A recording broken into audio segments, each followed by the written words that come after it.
बच्चों, सर्वेभ्यो नमः, सभी को नमस्ते। आइए आज के वीडियो में हम सम्मिलित करते हैं हमारे नवमः पाठः रघुवंशम के अभ्यास प्रश्न को। पिछले अर्थ में हमने रघुवंश के राजा दिलीप जी के विषय में विस्तृत जानकारी हमने प्राप्त की थी। आइए हम उस पाठ के अभ्यास प्रश्न को हम देखते हैं। तो आइए बढ़ते हैं अभ्यास प्रश्न की ओर।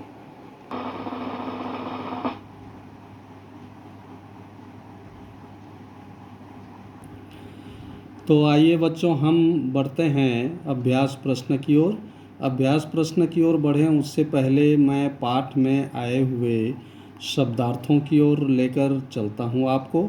ये आपके स्क्रीन में देखिए, ये पाठ में आए हुए जो प्रयोग हुए हैं उनके ये शब्दार्थ हैं। आपके सामने ये शब्दार्थ दिखाई दे रहे हैं।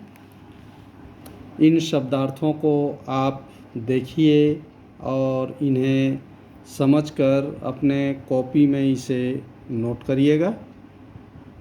तो इस तरह से ये सभी शब्दार्थ हैं बच्चों, जो हमारे पाठ में प्रयोग में आए हुए हैं।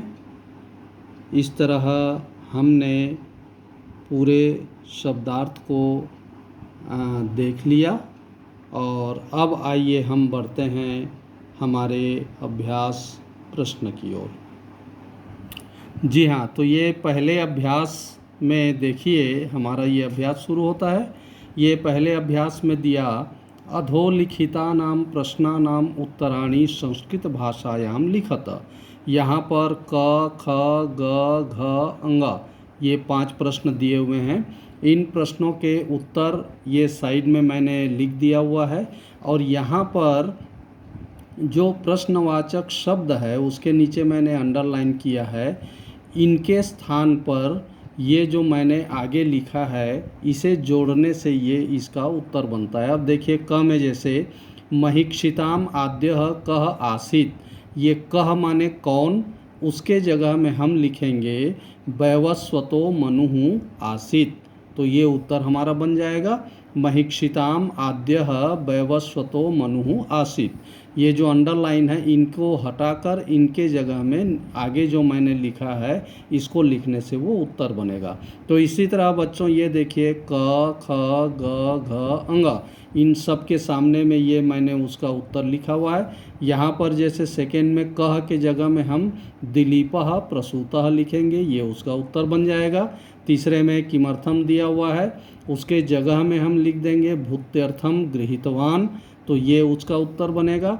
चौथे में घ में देखिए का के जगह में सुदक्षिणा आसीत् ऐसा लिखेंगे, ये इसका उत्तर बनेगा। अंत में अंग में जैसे दिया है कुत्र माने कहाँ, तो यहाँ पर वशिष्ठ गुरोः आश्रमम जगमतुः ये लिखेंगे, तो ये उसका उत्तर बनेगा। तो ये हमारा पहला पॉइंट था बच्चों। सेकेंड पॉइंट में आइए देखते हैं क्या दे रहे हैं। सेकेंड में है उपयुक्तम पदम चित्वा रिक्त स्थानानि पूरयत। यहाँ पर 2-3 ऑप्शन दिए हुए हैं। इनमें से जो सही है उसे यहाँ खाली स्थान में भरना है। तो क, ख, ग, घ ये 4 प्रकार के दिए हुए हैं। तो इनको देखिए, यहाँ पर जो सही है उसका उत्तर यहाँ मैंने राइट मार दिया हुआ है। ये इनको जो है उनके स्थानों में फिलअप करना है। तो इस तरह से ये हमारा दूसरा पॉइंट था। अब तीसरे पॉइंट की ओर बढ़ते हैं। आइए, तीसरे पॉइंट में दिया उदाहरणम अनुसृत्य वाक्यानि रचयत। एक जैसे यथा, जैसे दीपायै केवलम फलम रोचते, ये एक दीपा के लिए सिर्फ फल अच्छा लगता है। तो यहाँ पर दिया हुआ है दुष्टः आदाय त्याज्य दंपति प्रजानाम। तो ये जो है ये आपके लिए होमवर्क इसे मान के चलें। इनका हमें एक एक वाक्य संस्कृत में बनाना है। तो इस तरह से तीसरा पॉइंट है बच्चों। चौथे में आइए देखते हैं, यहाँ पर दिया संधिम विच्छेदम कुरुत, संधि करें या फिर विच्छेद करें, संधि को तोड़ें या संधि करें। तो यहाँ पर पहला दिया मनुर नाम, तो यहाँ जो इसका संधि विच्छेद होगा मनुः प्लस नाम। इसी तरह से राजेंदुरिंदु, तो उसका यहाँ दिया राजा प्लस इंदु प्लस इंदु, इस तरह से इसका उत्तर है। ऐसे ही सुदक्षिणेत्यासीत, ये यहाँ पर सुदक्षिणा प्लस इति प्लस आसीत, ये उत्तर दिया हुआ है उसका। तो इस तरह से आइए यहाँ जो दिया पितरस्तासाम, पितरः प्लस तासाम, फिर इधर जो नीचे आगे आए हुए हैं शिष्टः प्लस तस्य प्लस आर्तस्य, इसको जो है संधि करना है, ये विच्छेद किया हुआ है, इसे संधि करना है। तो ये मिल के क्या बनेंगे, शिष्टस्तस्यार्तस्य, ये बनेगा। अब यहाँ पर अध्वरस्य प्लस एव, ये मिल के बनेंगे अध्वरस्येव। इसी तरह अंत में गुरोः जगमतुः आश्रमम, ये बनेगा गुरोर जगमतुः आश्रमम, ये ऐसा बनेगा। तो इस तरह ये हमारा चौथा पॉइंट था बच्चों। अब आइए पांचवें पॉइंट की ओर हम बढ़ते हैं। पांचवें पॉइंट में देखिए क्या दे रहा है, अधोलिखितानां पदानां पर्याय पदम लिखत। पर्यायवाची शब्द हमें संस्कृत में ही लिखना है, क ख ग घ अंग, तो यहाँ पर च तक दिया हुआ है। तो ये इंदु का पर्यायवाची मयंक, मयंकः, प्रज्ञा का बुद्धि, दुष्टः का खलः, पत्नी का भार्या, अध्वरः का यज्ञ और विधाता का ब्रह्मा, इस तरह से ये दिया हुआ है, इसे आप नोट करिएगा।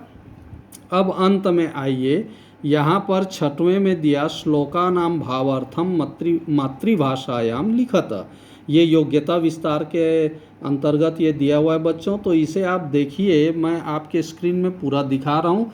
यहाँ 1 2 3 4 5 6 तक दिए हुए हैं, इनको आपको स्क्रीन में मैं दिखा रहा हूँ क्योंकि स्क्रीन में हिंदी में जो भावार्थ लिखना है वो सामने में लिखा हुआ है। तो पहला का जैसे मनीषिणाम माननीयः वैवस्वतः नामः मनुः छंदसाम प्रणवः इव महीक्षिताम आद्यः आसीत्। तो इसका हिंदी में नीचे यहाँ पर इसका जो भावार्थ है वो लिखा हुआ है, विद्वानों के सम्माननीय वैवस्वत मनु वेदों में ओंकार के समान राजाओं में प्रथम थे। ऐसे ही अब देखिए यहाँ पर सबका दिया हुआ है, इसे आप नोट करिएगा और यदि हो सके तो अपनी भाषा में भी आप भावार्थ लिख सकते हैं। तो ये भावार्थ है, इसके अगले पन्ने में भी जो भावार्थ दिए हैं इन सब को मैं आपको बता दे रहा हूँ, स्क्रीन में दिखा रहा हूँ। ये पूरा स्क्रीन में देख के आप इनके भावार्थ को नोट करिएगा।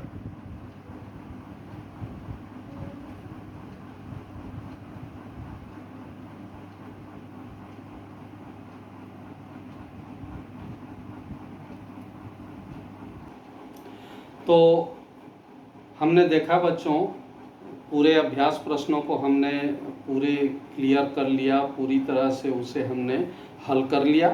अंत में जो हमारा दिया हुआ है छठवें में योग्यता विस्तार में, योग्यता विस्तार को आप अपने से भी भावार्थ लिख सकते हैं। मैंने स्क्रीन में आपको दिखाने का प्रयास किया है। यदि आपको समझने में, लिखने में कुछ भी कठिनाई होती है तो हमें ज़रूर कमेंट्स के माध्यम से या लिख करके ज़रूर सूचित करिएगा। धन्यवाद।